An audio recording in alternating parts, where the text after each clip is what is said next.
My name is Olivia Barnes. I'm 31 years old, and I'm a nurse in a small coastal town called Marigold Bay. For most of my life, I've been the invisible sister, the quiet one, the one who stayed behind while my older sister Valerie moved to Boston, became a cardiologist, built a life that looked perfect from the outside. I was the one who changed bedpans and held dying patients' hands and never complained about the salary that barely covered rent. I was the one who stayed with our grandmother Ruth when everyone else was too busy, too important, too successful to visit. And for most of my life, I thought that made me less than. I thought success was measured in degrees and salaries and addresses in expensive cities. I thought that staying in Marigold Bay, working at the local hospital, spending my evenings at my grandmother's café meant I'd somehow failed at life. I was wrong about all of it, but I didn't realize that until the morning my sister walked into Harbor Light Cafe and tried to take everything that mattered.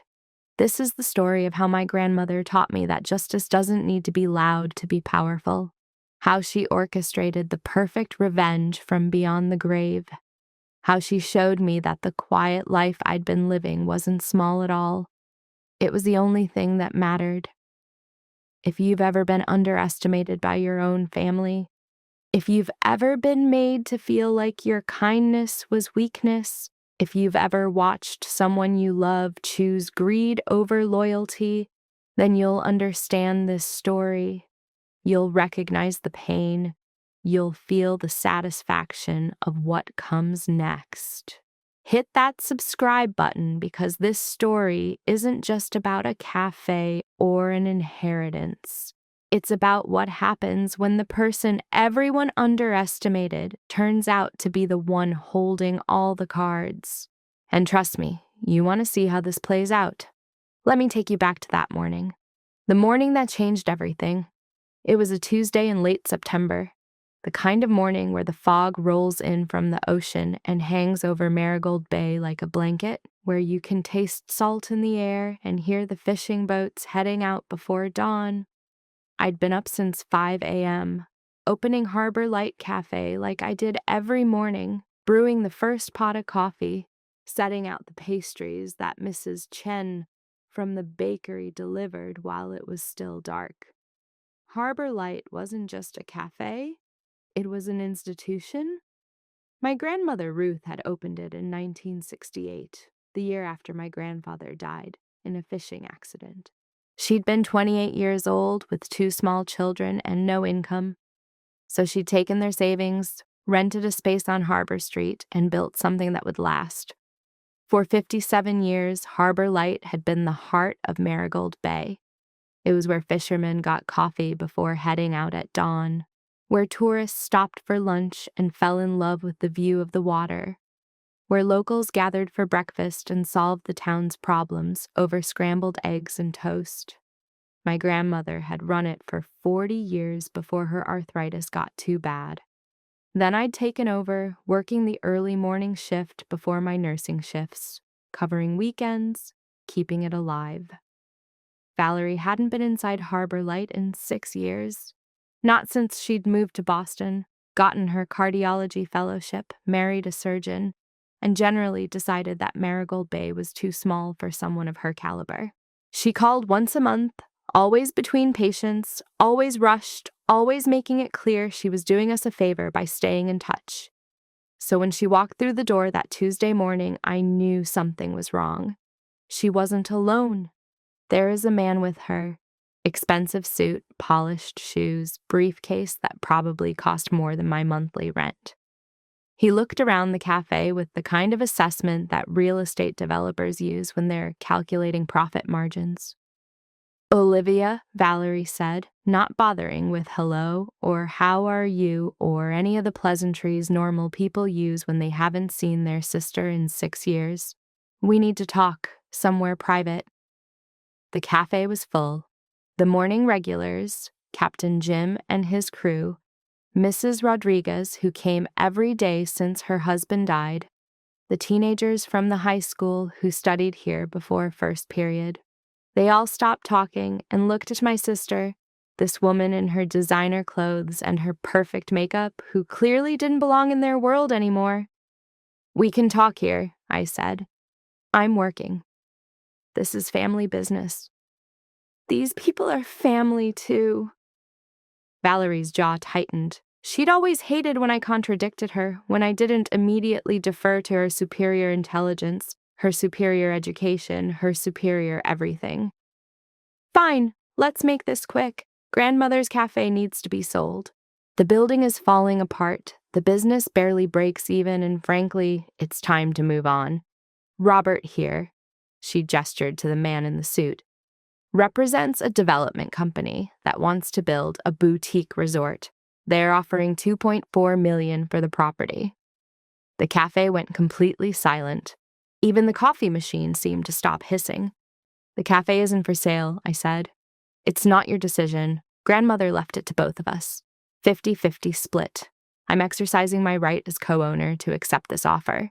You'll get your share, of course, $1.2 million. More money than you've seen in your entire life. You can finally leave this town, go back to school, do something with yourself." Do something with myself. Like my entire life was wasted because I'd chosen service over success, community over career, love over money. "Grandmother didn't leave the cafe to you," I said quietly. "Yes, she did. I have the will right here." Valerie pulled out a folder, slapped it on the counter. "Signed, dated, witnessed. Everything legal. The property transfers to both of us, and either owner can make decisions about sale or development. I'm making that decision now." I picked up the document.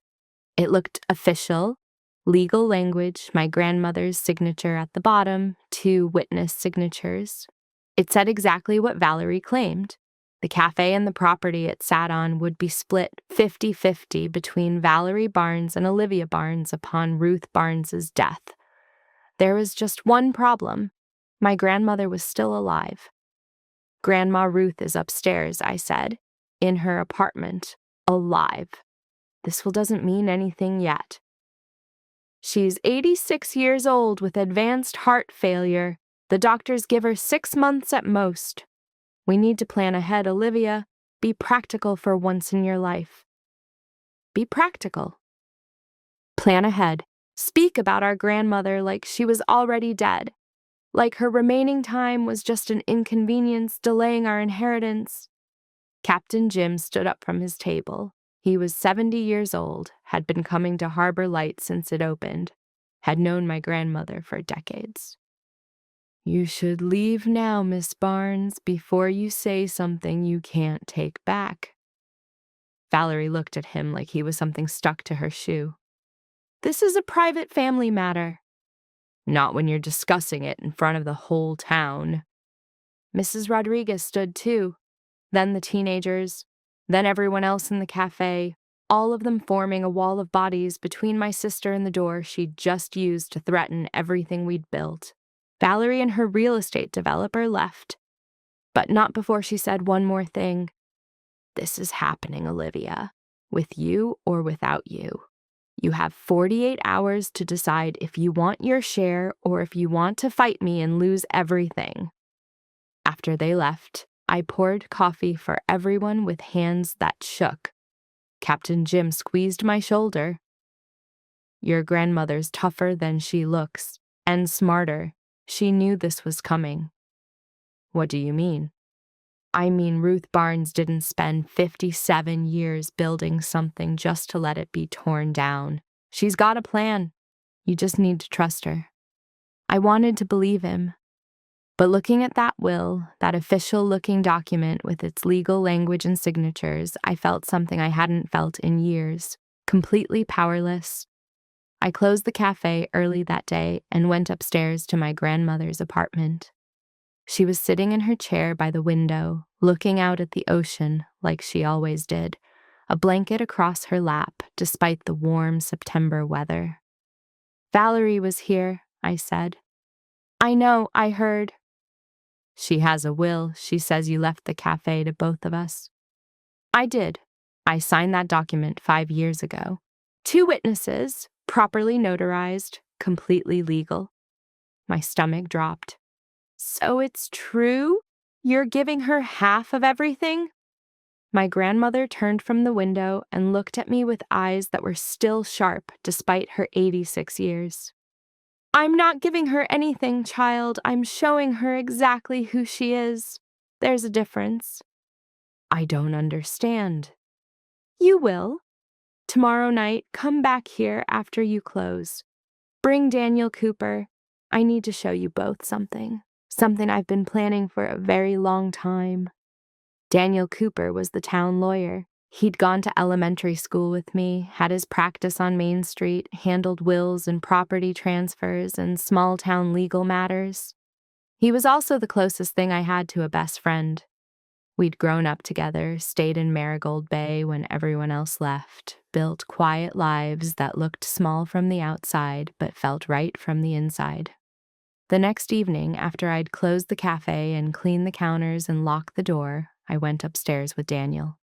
My grandmother was waiting, the wooden chest she kept at the foot of her bed now sitting on the kitchen table.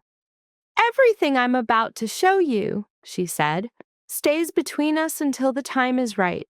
Understood? We both nodded. She opened the chest. Inside were documents, dozens of them, carefully organized in folders. She pulled out the top one. This, she said, handing it to Daniel, is the real will, not the one Valerie has. That's a photocopy, modified, that I gave her 3 years ago when she visited and started asking questions about inheritance. Daniel read through it, his eyes widening. Ruth, this is smart. I know. I had a good lawyer. She winked at him. Your father helped me set this up before he retired. What does it say? I asked. Daniel looked at me. The cafe doesn't belong to your grandmother anymore. Not technically. She transferred it into a land conservation trust 7 years ago. The property is protected. It can't be developed, can't be sold to developers, can't be torn down. It has to remain as is, operating as a community gathering space for the next 50 years. But the will Valerie has is fake. Well, partially fake. The signatures are real, but the document itself has been altered. The original document your grandmother signed gave both of you access to the cafe's business operations, not the property itself, because she doesn't own the property anymore. The trust does. My grandmother smiled. I spent 57 years building something that matters.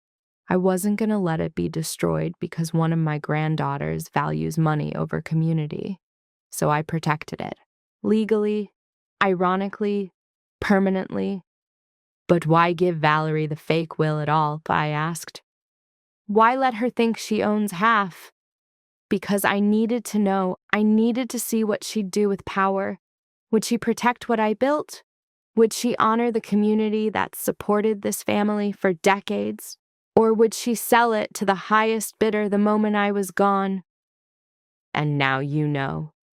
Now I know. She'd sell it tomorrow if she could.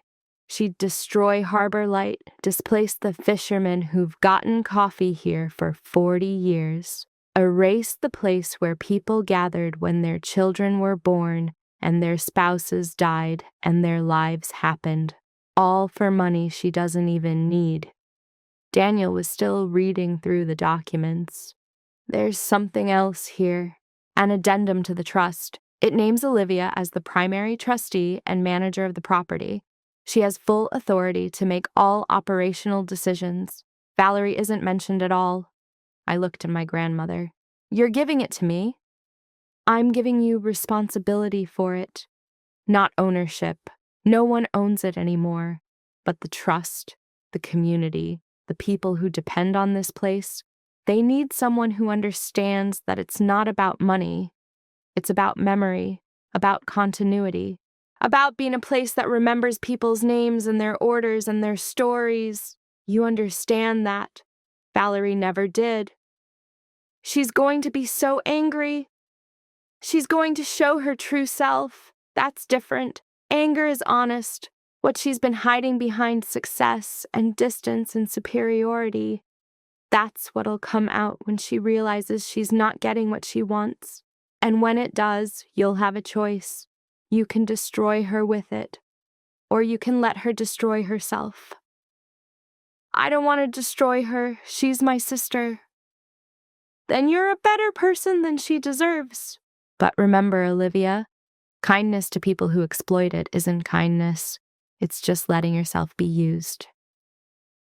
That night, I went home to my tiny apartment above the cafe, and I couldn't sleep. I kept thinking about my sister, about the girl she used to be before medical school, before Boston, before she decided that success meant leaving everything behind. I remembered the summer she taught me to swim, the Christmas she saved her allowance to buy me a diary because I'd mentioned once that I liked to write. The night our mother died when Valerie was 17 and I was 14, and she held me while I cried and promised we'd always have each other. When had that girl disappeared? When had she been replaced by this woman who could look at our grandmother's life's work and see nothing but a real estate opportunity? I didn't have answers, but I knew that tomorrow, or next week, or whenever my grandmother passed away and that fake will became relevant, I was going to have to choose between protecting my sister and protecting the truth. I didn't know yet which I'd choose, but I had a feeling my grandmother had already made that choice for me. My grandmother died 3 weeks later. It was peaceful. She went to sleep one night looking at the ocean and never woke up. The doctor said her heart finally gave out. I think she just decided she'd done everything she needed to do, and it was time to rest. The funeral was packed. The entire town showed up, fishermen in their Sunday clothes, shopkeepers who closed their businesses for the day, tourists who'd stopped at Harbor Light over the years and somehow remembered. The church couldn't hold everyone. People stood outside in the September rain, holding umbrellas, crying quietly. Valerie flew in from Boston with her husband Marcus. She wore black Prada and dark sunglasses and looked like she was attending a fashion event rather than burying our grandmother. During the service, she dabbed at her eyes with a tissue, but I never saw actual tears, just performance. After the burial, after the reception at the cafe where everyone shared stories about Ruth Barnes, after the last guest left and the sun set over the harbor, Valerie cornered me in the kitchen. "We need to discuss the property," she said. No preamble, no moment of shared grief, no acknowledgement that we just buried the woman who raised us. "Not today, Valerie." "Yes, today. The developer's offer expires in 72 hours. I need your signature on the sale documents." "I'm not signing anything." "Olivia, stop being difficult. You saw the will. 50-50. "I'm selling my half. If you don't sell yours, the property gets tied up in legal disputes that'll cost more than it's worth. Just sign the papers, take your money, and move on with your life." "This isn't about money." "Everything is about money. You just haven't figured that out yet because you've never had any." $1.2 million, Olivia. Do you understand what that means? You could go to medical school. You could move to a real city. You could stop being a small-town nurse who lives in a studio apartment and serves coffee to fishermen. I like serving coffee to fishermen. Because you don't know anything else. Because you've been trapped in this town your entire life thinking that sacrifice is noble when really it's just sad. I'm trying to help you. I'm trying to give you an opportunity to become someone. I already am someone. You just never bothered to notice. She slammed her hand on the counter. "Fine. If you won't cooperate, I'll force the sale. I have the will. I have legal standing. I'll take you to court if I have to." "Go ahead." She left that night. I didn't hear from her for a week, and then the lawsuit arrived. The documents claimed that as co-heir to the property, Valerie Barnes had the right to force a sale under state partition laws. That because I refused to cooperate with her reasonable request to liquidate our shared asset, She was petitioning the court to order the sale of the property and division of proceeds. It was all very official, very legal, very designed to make me feel like I had no choice. I called Daniel that night. "She's suing me." "I know, I got the notification as the property attorney on record. Olivia, we need to respond, and we need to tell her the truth about the trust." "Not yet," Grandmother said to wait, to let Valerie show who she really is. "She's already showing it. She's trying to destroy the cafe." "No, she's trying to profit from it. There's a difference. She still thinks she's being reasonable. She still thinks she's the successful sister making smart financial decisions while I'm the naive one clinging to sentiment. I need her to go further. I need her to reveal something that can't be rationalized away." "Olivia, this is risky. If we wait too long—" "We won't. Trust me. Trust my grandmother. She knew what she was doing." The hearing was scheduled for 6 weeks later. During that time, Valerie called me exactly once. Her voice was tight with controlled anger. "This is your last chance. Drop the opposition to the sale, take your half, walk away." "No." "You're going to lose. I have lawyers you can't afford. I have documentation. I have the law on my side." "Maybe."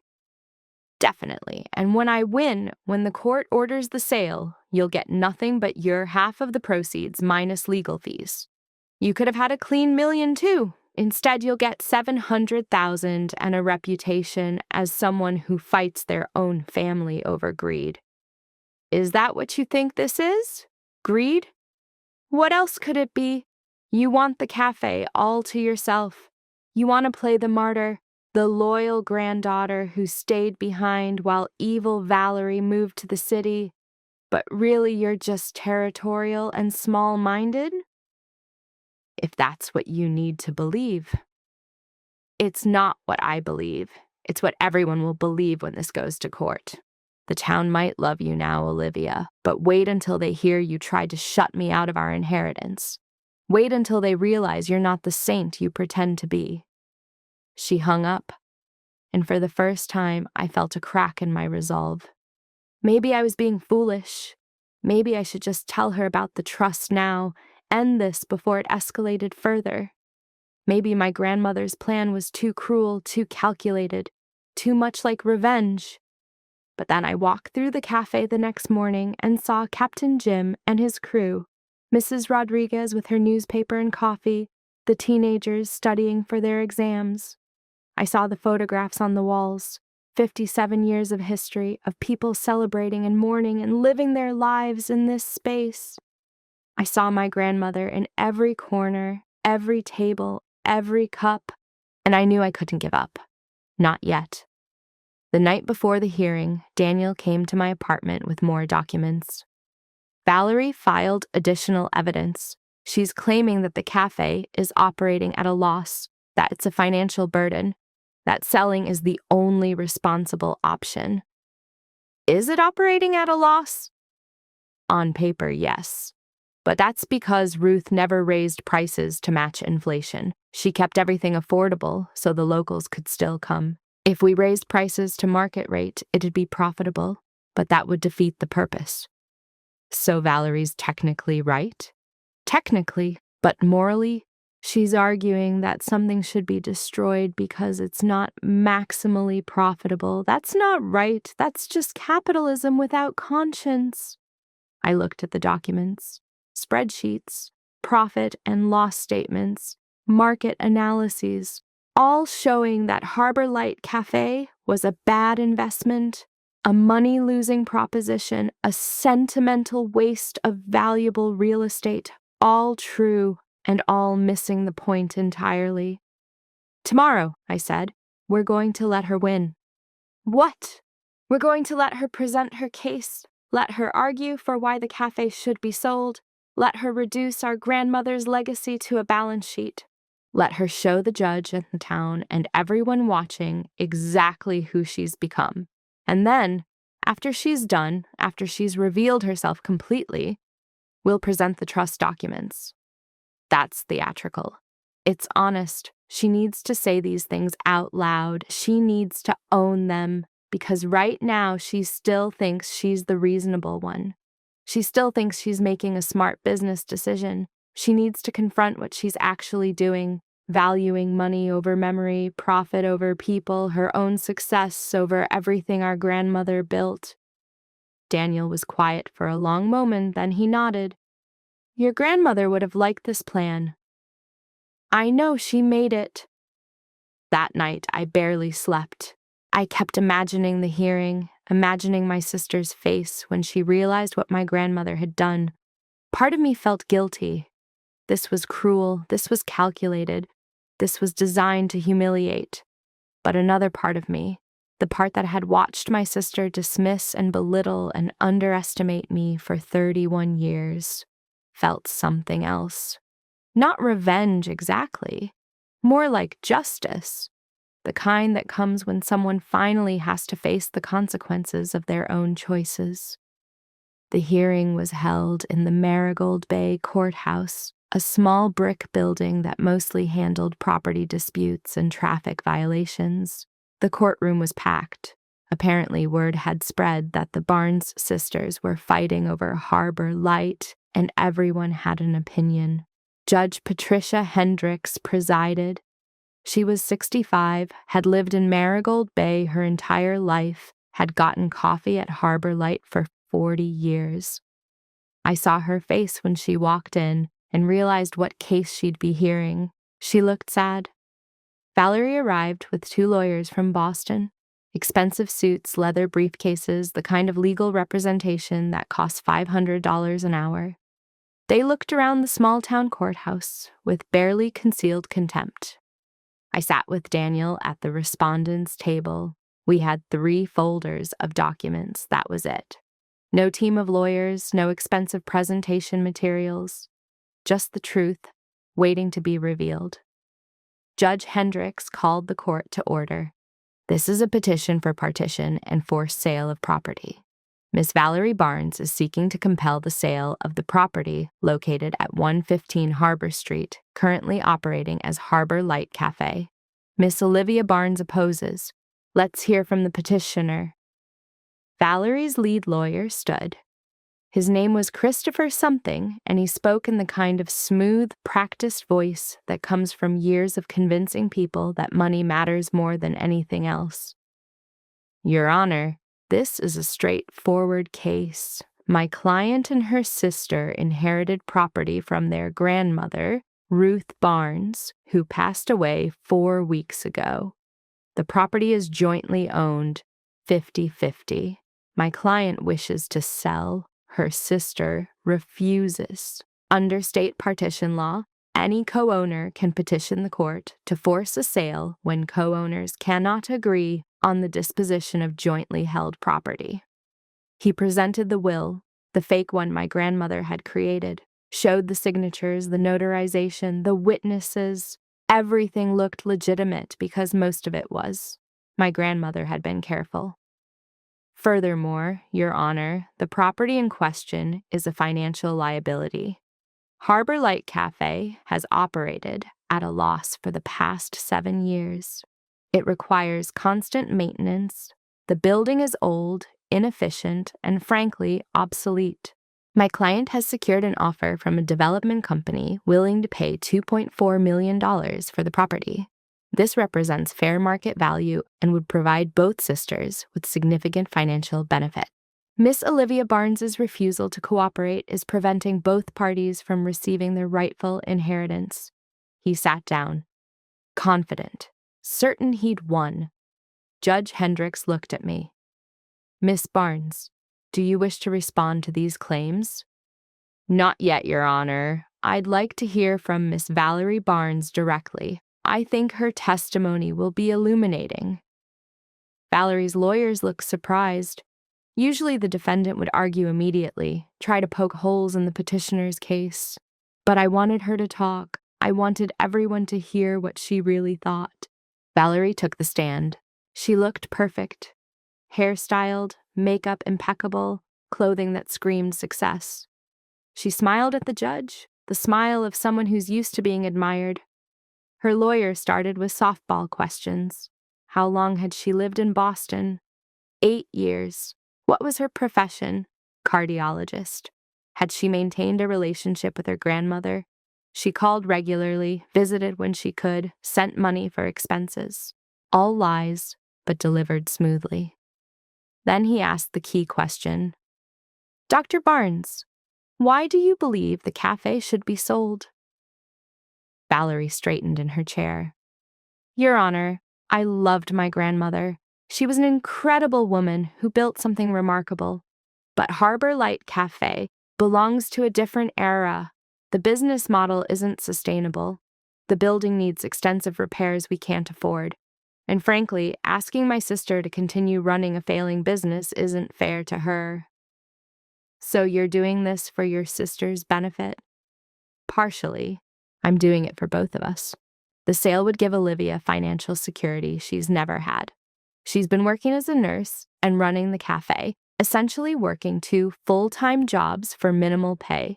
She could use this money to further her education, move to a larger city with better opportunities, build a real career. She's been trapped in Marigold Bay by obligation to my grandmother. I'm trying to free her. I watched the faces in the gallery. Some people looked convinced my sister was good at this, making exploitation sound like compassion, greed sound like generosity. And what about the community? Her lawyer asked. Harbor Light has been a gathering place for decades. What happens to the people who depend on it? There are other cafes, other gathering places. People adapt. And honestly, clinging to the past doesn't help anyone. My grandmother built Harbor Light when this was a working fishing town. Now it's becoming a tourist destination. The property would be better used as a boutique hotel that brings jobs and revenue to Marigold Bay. That's progress, Your Honor. That's thinking about the future instead of being paralyzed by nostalgia. Thank you, Dr. Barnes. No further questions. Judge Hendricks looked at me. Miss Barnes, do you wish to cross-examine?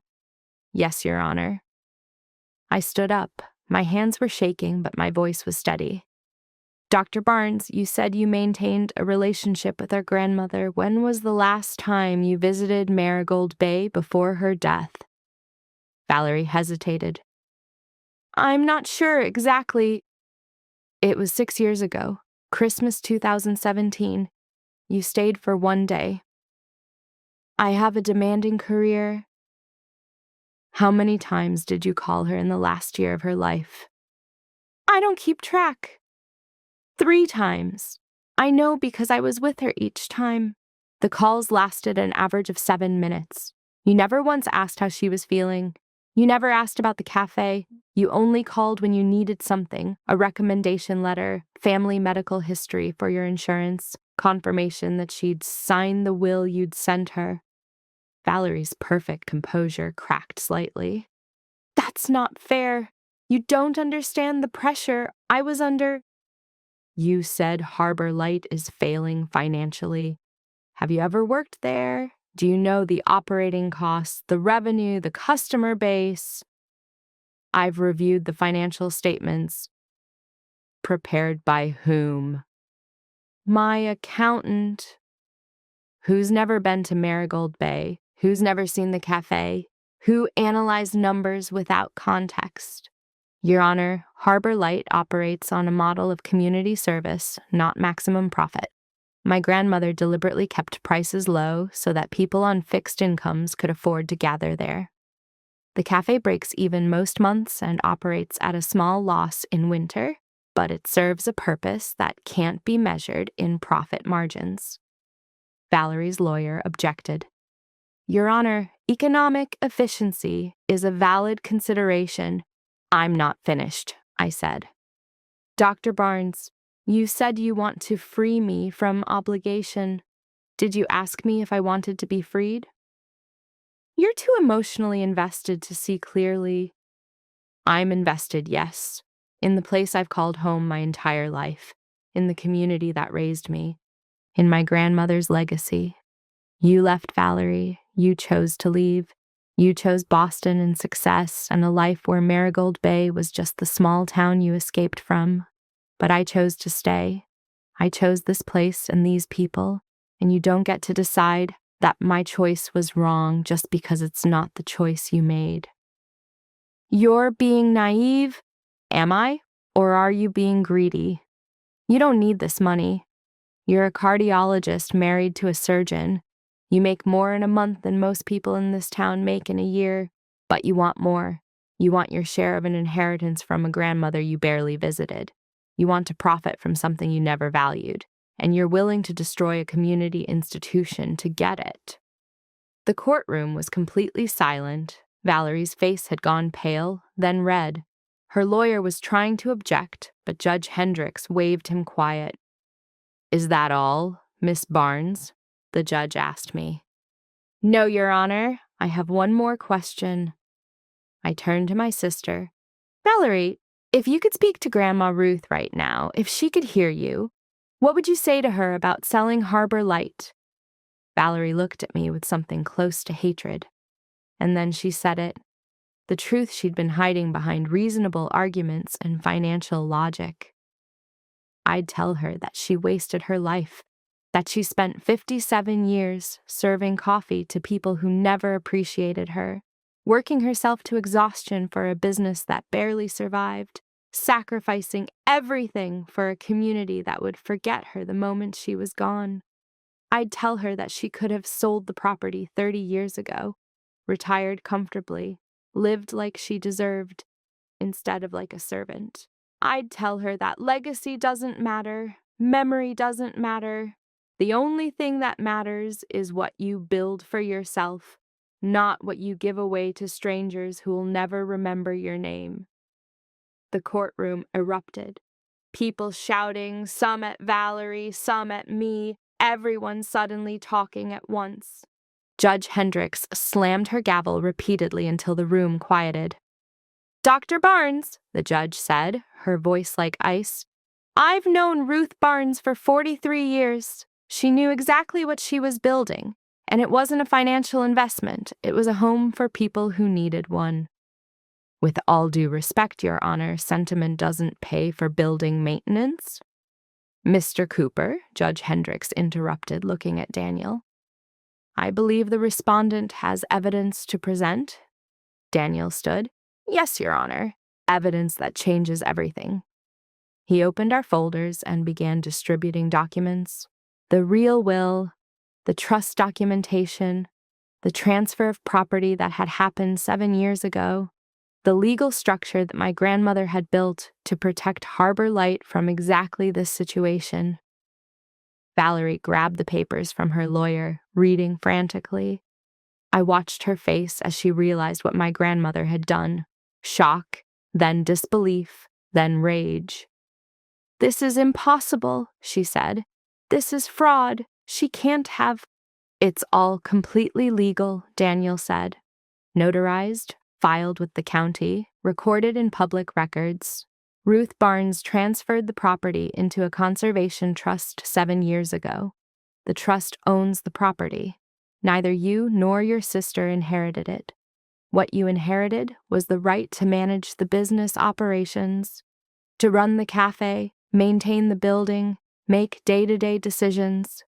But the property itself can't be sold to developers. It's protected for the next 50 years.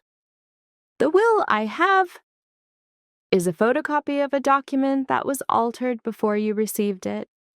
Your grandmother gave it to you 3 years ago when you started asking about inheritance.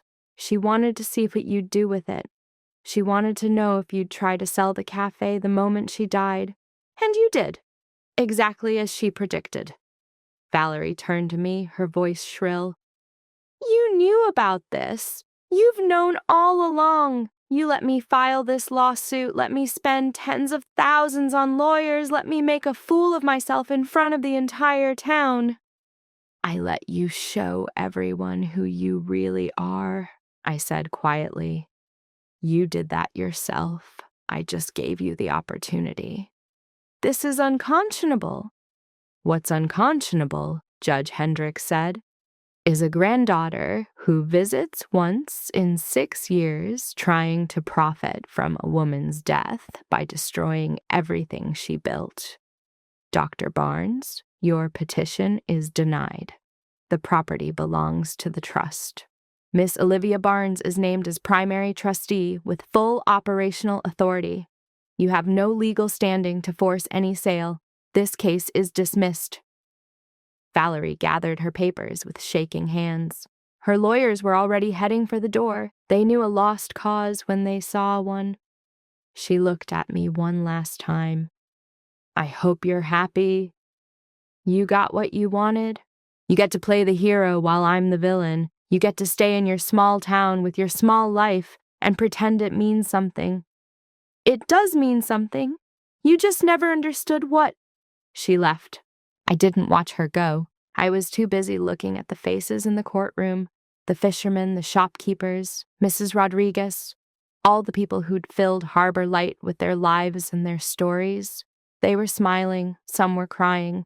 All of them looked relieved. Justice, it turned out, didn't need to be loud. It just needed to be true. The week after the hearing, Marigold Bay couldn't stop talking about what had happened. The local newspaper ran a full story with the headline, Harbor Light Saved, Grandmother's Trust Protects Local Institution.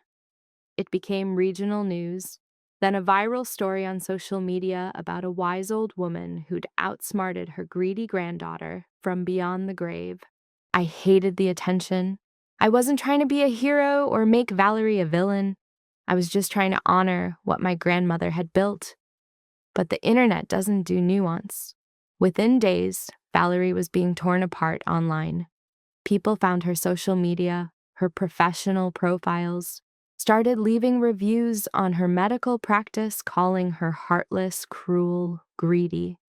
Someone created a fake account impersonating her, posting terrible things. It went too far, way too far. I called Daniel. We need to make a statement. This has to stop. Olivia, she tried to destroy the cafe. She called your grandmother's life a waste. Why do you care if people are angry at her? Because she's still my sister.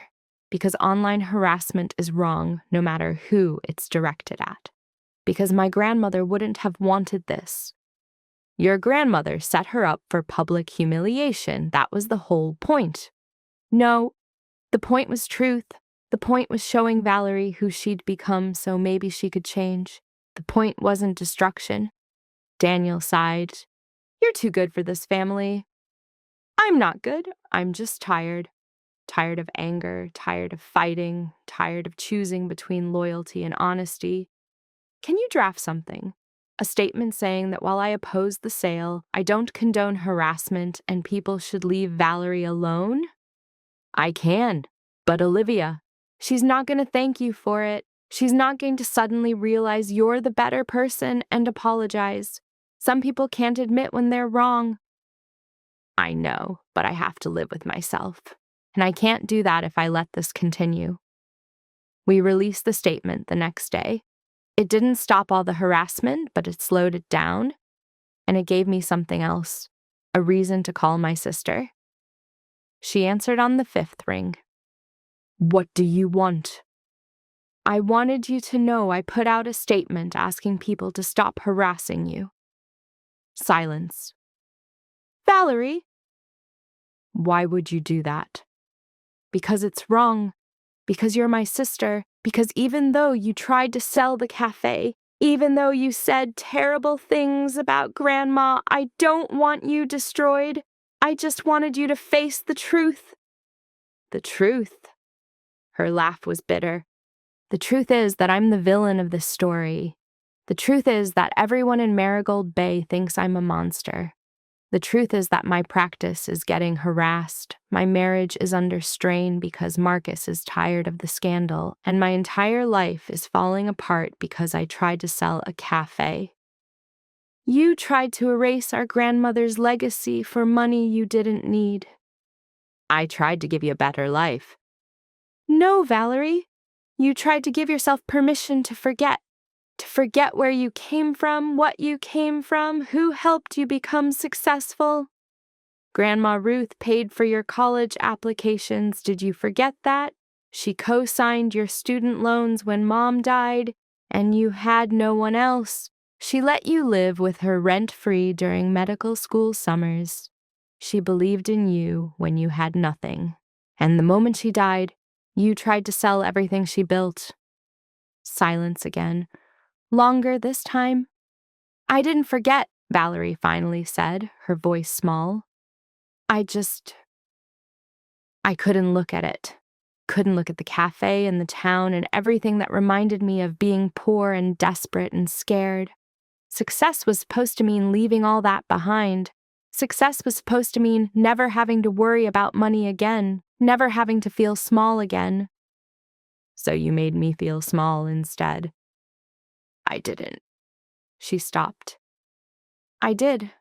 I did make you feel small every time I visited. Every time I called, I made sure you knew I'd escaped and you hadn't. I made sure you knew I was the successful one, the important one, the one who'd made something of herself. Because if you were failing, that meant I was winning. I wasn't failing, I was choosing differently. I know that now, but I couldn't see it then. All I could see was that you stayed in the same town, in the same small life, and I needed that to be wrong. I needed your choices to be mistakes, so my choices could be right. And Grandma, what about her? Valerie's voice cracked. I loved her. I know you don't believe that, but I did. And that made it worse somehow, because I loved her, and I still wanted to sell the cafe. I still wanted the money more than I wanted to preserve what she built. What does that make me? Human. Flawed. Someone who spent so long running from their past that they forgot it's what made them. I don't know how to fix this. I don't know if you can. Not with Marigold Bay, not with the people who are angry at you, but maybe you can fix it with yourself. Maybe you can stop running, stop trying to prove you're better than where you came from. Stop measuring your worth in success and start measuring it in something that actually matters. Like what? Like whether you're someone Grandma would be proud of. Not because you're a cardiologist or you live in Boston or you make a lot of money, but because you're kind, because you show up, because you value people over profit. She wouldn't be proud of me now. No, but she might be proud of who you could become. We talked for another hour. Not arguing, just talking, really talking for the first time in years. She told me about the pressure of her career, the constant fear that she'd be exposed as not good enough, the way success felt hollow because it was never enough. I told her about the satisfaction of small kindnesses, the beauty of a life lived in community, the way Marigold Bay had taught me that worth isn't measured in accomplishments, but in relationships. We didn't fix everything. Years of resentment and hurt don't disappear in one conversation. But we started something, a crack in the wall between us, a possibility that maybe we could be sisters again instead of strangers who shared a last name. Before we hung up, Valerie said one more thing. I'm sorry for the lawsuit, for the things I said, for trying to sell the cafe. I'm sorry I became someone Grandma wouldn't recognize. She'd recognize you. She set this whole thing up knowing exactly who you were. She just wanted you to recognize yourself. That's worse somehow, that she knew I'd fail her test. It wasn't a test, it was a mirror, and mirrors aren't cruel. They're just honest. After we hung up, I sat in the cafe for a long time. It was after hours, the space empty and quiet except for the sound of waves against the harbor. I thought about my grandmother, about the elaborate plan she'd constructed to protect this place, about the fake will and the real trust and the way she'd predicted everything. She'd known Valerie would try to sell. She'd known I'd oppose it. She'd known the community would rally. She'd known that truth, revealed at the right moment, would be more powerful than any argument. My grandmother had been many things: kind, generous, hardworking, but she'd also been strategic, calculating, willing to let her own granddaughter humiliate herself publicly to make a point. Was that cruel? Or was it the most loving thing she could have done, forcing Valerie to confront the person she'd become before it was too late to change? I didn't know, but I knew that Harbor Light was safe, that the fishermen would still get their coffee at dawn, that Mrs. Rodriguez would still have a place to read her newspaper, that teenagers would still study here before school, that the community would still gather when babies were born and when people died and when life just happened. And I knew that my grandmother, wherever she was satisfied. Not happy. Satisfaction isn't the same as happiness, but content that she'd done what needed to be done, that she'd protected what mattered, that she'd used her death to teach a lesson her granddaughters needed to learn. Legacy isn't about buildings or money or wills. It's about what you build that lasts after you're gone. And my grandmother had built something that would last at least 50 years. Maybe longer, maybe forever, if I did my job right. That night, I locked up the cafe and walked down to the harbor. The water was calm, reflecting moonlight in silver ripples. I stood there for a long time, breathing in salt air, listening to waves, feeling the weight of responsibility my grandmother had placed on me. I was 31 years old. I'd inherited a cafe I couldn't sell, a trust I had to manage, a legacy I had to protect. I'd been given the job of preserving my grandmother's memory, of keeping Harbor Light alive for people who needed it, of being the person she'd trusted to carry forward her values. It was overwhelming, it was terrifying, it was the greatest honor of my life. I won't let you down, I said to the ocean, to the stars, to my grandmother's ghost. I promise. The water didn't answer, but I felt something, a certainty, a peace, a sense that I was exactly where I was supposed to be. I went home that night and slept better than I had in months. No nightmares, no anxiety, no worries about lawsuits or betrayal or fighting with my sister. Just sleep, deep, dreamless, healing sleep. And when I woke up the next morning and went to open Harbor Light, when I brewed the first pot of coffee and turned on the lights and waited for Captain Jim and his crew to arrive, I felt something I hadn't felt in years. Not happiness exactly, something deeper, something more lasting. I felt like I belonged, like I was part of something bigger than myself, like my life, small as it looked from the outside, was actually meaningful. And that, I realized, was what my grandmother had been trying to teach Valerie. That meaning doesn't come from success or money or escaping your past. It comes from connection, from showing up, from being the kind of person who others can depend on. Valerie had missed that lesson. Maybe she still would. Maybe she'd go back to Boston and her career and her life that looked perfect from the outside and forget everything that happened here. Or maybe, just maybe, she'd learned something. Maybe the humiliation and the shame and the forced confrontation with who she'd become would change her. Maybe she'd start measuring her life differently. I hoped so. Because despite everything, I loved my sister. I wanted her to be happy. Real happiness, not the performance of it. The kind that comes from living authentically instead of running from your truth. Only time would tell. But I'd done my part. I'd protected the cafe. I'd honored my grandmother. I'd told the truth even when it was hard. The rest was up to Valerie. 6 months after the hearing, Harbor Light Cafe was thriving. Word had spread about the court case, about the grandmother who'd protected her legacy, about the small-town cafe that had beaten developers. Tourists started coming specifically to visit us. Food bloggers wrote about our simplicity and authenticity. A documentary filmmaker reached out about doing a short film. I turned down most of it.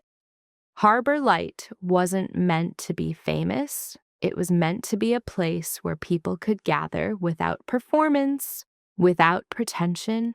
Fame would ruin that. But I did agree to one thing: a plaque on the wall commemorating my grandmother. It was simple, just her name and dates, and a quote from her favorite poem: "The light we share outlasts the lives we live." The unveiling was on what would have been her 87th birthday. The whole town showed up. Captain Jim gave a speech about how Ruth had given him coffee on credit for 6 months when his boat engine broke and he couldn't work. Mrs. Rodriguez talked about how Ruth had sat with her for hours after her husband's funeral, just sitting, just being present. One by one, people shared stories about small kindnesses, remembered gestures, the way my grandmother had seen them and known them and cared. Valerie came. I hadn't expected her to, but she drove up from Boston, arrived early before anyone else, and stood in front of the empty café looking at the photographs on the walls. I found her crying in front of a picture from 1985. It showed a young Ruth behind the counter, wearing an apron, hair in a bun, smiling at someone just out of frame. Next to her was a little girl, maybe 4 years old, holding a too big coffee cup, grinning with gap-toothed joy. "That's you," Valerie said when she noticed me. "You were always here, even as a kid. You were here helping her. And I was," she gestured vaguely, "somewhere else, always somewhere else." "You were a kid. You were allowed to be somewhere else." But I never came back, not really. I visited, but I never came back. I never learned what she was trying to teach. She looked at me. "You learned it. Somehow you understood what I couldn't see, that this place, these people, this life, it's not small. It's everything." It took me a long time to understand that too. "I'm proud of you." I should have said that before. I should have said it 1,000 times. Instead, I made you feel like staying here was failure. I'm sorry for that. "I know." She wiped her eyes. "I'm thinking about making some changes, cutting back my hours at the practice, maybe doing more volunteer work. Marcus and I are talking about moving to a smaller place, something we can actually afford without working 80 hours a week. I want a life that feels real instead of performed." "That sounds good." "And I want to be part of Emma's life, if you'll let me." Emma was my daughter. I hadn't mentioned her yet in this story because she wasn't relevant to the cafe drama. But she was 6 years old, curious and bright, and she loved hanging out at Harbor Light after school. She'd known her great-grandmother Ruth for her first 3 years of life. Not long enough, but enough to have memories. "Emma would like that," I said. "She asks about you. Why Aunt Valerie doesn't visit." "I'll visit, really visit, not just drive up for an afternoon and leave. I'll stay, I'll help out at the cafe, I'll learn what Grandma was trying to teach me. It might be too late. I know, but I want to try." The plaque unveiling was beautiful. The whole town gathered, shared stories, laughed and cried. We served free coffee and Ruth's famous blueberry muffins. As the sun set over the harbor, casting golden light through the cafe windows, I felt my grandmother's presence so strongly it was like she was standing next to me. "You did good," I whispered. "You protected this place. You taught us what matters. You made sure Harbor Light would survive." I swear I felt a hand on my shoulder, just for a second, just long enough to know she heard. After everyone left, after I'd cleaned up and locked the doors, I went upstairs to Ruth's old apartment. It was mine now. The trust included the living space above the cafe. I'd moved in after she died, bringing Emma with me, turning my grandmother's home into ours. Her bedroom was still mostly the same. I couldn't bring myself to change it. Her chair by the window, her books on the shelf, her quilt on the bed. It felt like if I left it alone, she might come back.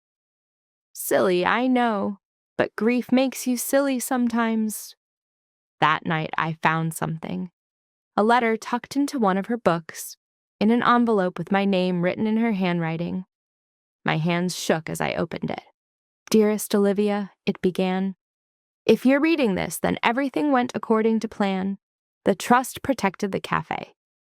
Valerie revealed herself, and you stood firm. I'm proud of you, though I'm sorry you had to carry this burden alone.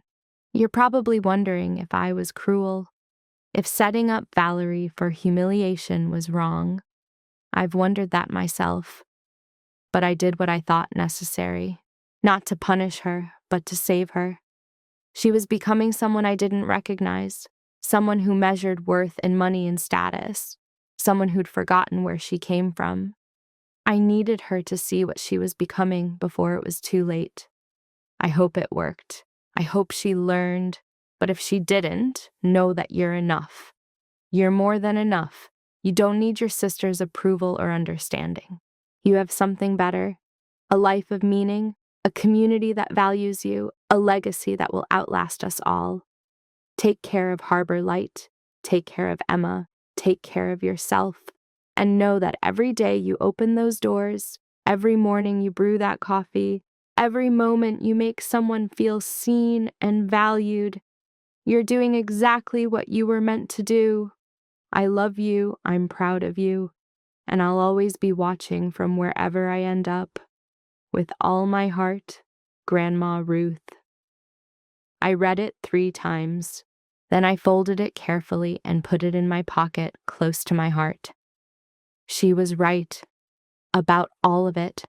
The trust, the plan, the way Valerie needed to be confronted with her choices. But more than that, she was right about me, about my life having meaning, about belonging here. I'd spent so many years feeling less than my sister, less educated, less successful, less impressive. But I wasn't less. I was just different. And different wasn't worse. It was just different. The next morning, I opened Harbor Light at 5 a.m. like always. Captain Jim and his crew arrived at 5:15, like always. I poured their coffee, asked about their families, listened to their stories about the morning catch. Mrs. Rodriguez came at 6, ordered her usual breakfast, sat in her usual spot by the window. At 7, Emma came downstairs in her pajamas, still sleepy, and climbed into my lap. "Can I have hot chocolate?" "Of course, baby." "With extra marshmallows?" "With extra marshmallows." She sipped her chocolate while I drank my coffee, both of us watching the sun rise over Marigold Bay. The harbor sparkled. Fishing boats headed out. The town woke up slowly, peacefully. "Mom," Emma said, "will I run the cafe when I grow up?"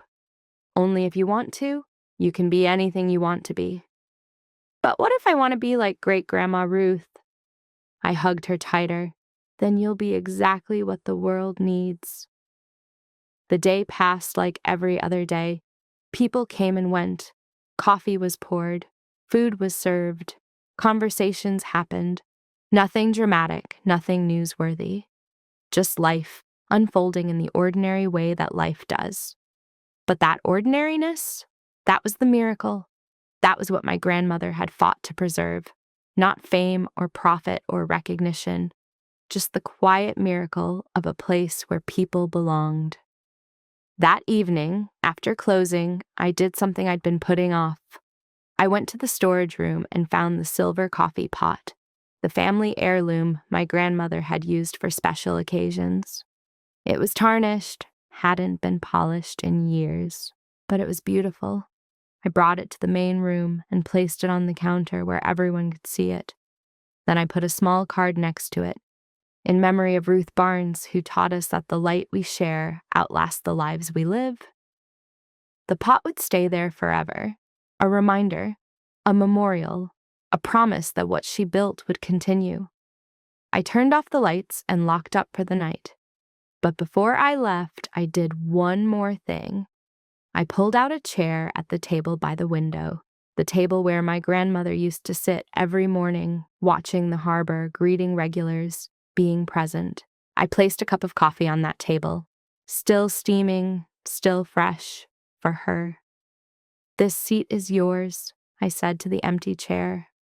"Always." And I meant it, in every sense. Her memory would always have a place here. Her values would guide every decision. Her presence would fill every corner of this cafe she'd built and loved and protected.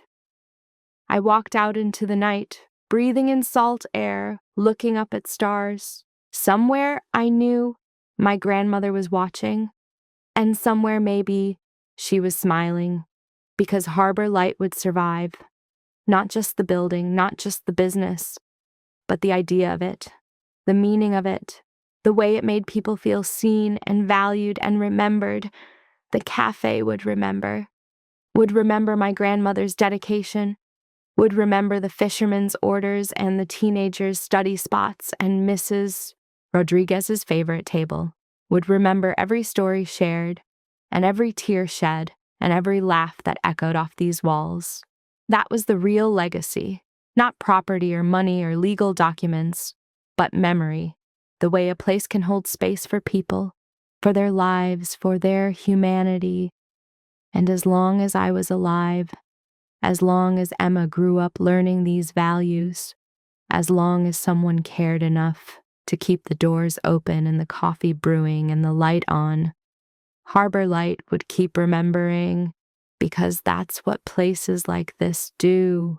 They remember when people forget. They hold steady when everything else changes. They remind us that we matter, that our lives mean something, that we're part of a story bigger than ourselves. My grandmother knew that. She built her entire life around it, and now it was my turn to carry it forward. I looked back at the cafe one more time.